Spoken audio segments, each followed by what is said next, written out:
Agora, então, eu vou convidar o Dr. Carlos Barros. O Dr. Carlos Barros, ele é especialista tanto em dor como em cuidados paliativos. Ele é professor da Faculdade de Medicina Unifal de Minas Gerais e presidente eleito da Sociedade Brasileira para Estudos da Dor, a SBED, para o próximo biênio, então 2024-2025. E o doutor Carlos, então, vai ter 5 minutos agora para apresentar para nós sobre a dor crônica e a dor neuropática no Brasil e no mundo. Por que se preocupar com ambas? Muito obrigado pela presença, por atender o nosso convite, doutor Carlos. Obrigado, Mark. Eu que agradeço o convite. O tratamento e o acesso à medicina da dor é algo que nos move como vida, nos move como profissão. E eu que já tenho certamente mais de 10 mil pacientes tratados, a gente sabe exatamente o que a dor crônica leva de impacto à vida das pessoas, principalmente dos pacientes. Tanto que eu tenho uma definição diferente, né? É claro que cientificamente a gente usa a definição da IASP, mas para mim dor é o que o paciente perde, é o que a pessoa perde. O que ela perde de momentos que ela poderia estar com a família, momentos que ela poderia estar vivendo a vida dela de maneira normal, momentos que ela poderia estar no trabalho, momentos que ela poderia estar assistindo um filme e não consegue por causa de dor. Então, é inadmissível hoje uma população que a gente pode pegar aí de milhões e milhões de brasileiros a viverem com dor sem acesso a uma terapia adequada. Os últimos dados que a gente tem, né, principalmente dados americanos, né, que a maioria dos estudos são de lá, 30% da população americana convive com algum tipo de dor crônica. Desses, de 8 a 10% são pessoas que têm a vida impactada diretamente pela dor. E é o que a gente enfrenta hoje no mundo. Então, você pode considerar aí que a população brasileira, nós temos um cenário muito parecido. Nós teremos aí 70, 80 milhões de brasileiros que sofrem de dor crônica, em torno de 20, pelo menos 20 milhões de brasileiros têm a vida impactada diretamente pela dor crônica.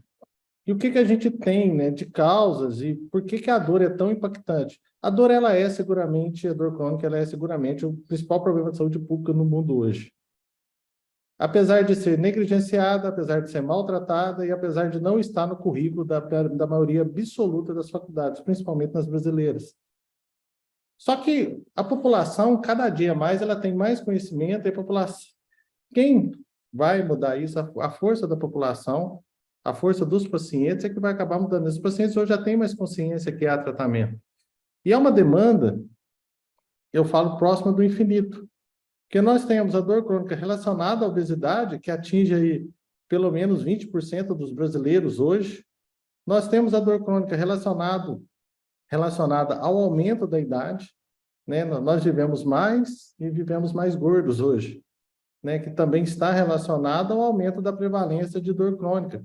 66% dos idosos sofrem com dor crônica em algum momento da vida. E nós teremos 1,5 bilhão de pessoas até o ano de 2050, né? Então, você pode colocar que será mais de 1 bilhão de pessoas no mundo com algum tipo de dor crônica. E por que isso tem a ver com dor neuropática, por exemplo? Todos os processos álgicos, inflamatórios, seja eles articulares ou não, eles acabam evoluindo com componentes neuropáticos no transcorrer da doença e durante a sua evolução.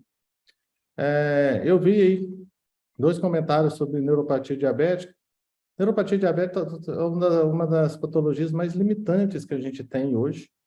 É inadmissível a gente ver a quantidade de paciente que sofre por falta de tratamento, sendo que há tratamentos eficazes para a doença, principalmente nas fases iniciais, né? Então, não há dúvida, né? Você pega, por exemplo, esse estudo publicado em 2014, 2015, se não me engano, da Fundação Bill e Melinda Gates, mostrando as principais causas de dias vividos sem qualidade, né? Das 13 causas, 3 são diretamente relacionadas à dor, principalmente dor lombar. E das 13 causas, mais 6 são relacionadas indiretamente à dor. E diabetes, certamente, está aqui como a 7ª causa principal de dias vividos sem qualidade. A neuropatia diabética representa certamente mais que 50% das causas. Por que o paciente com diabetes vive sem causa, sem qualidade, né, durante o seu período de vida? E por que a gente tem que olhar?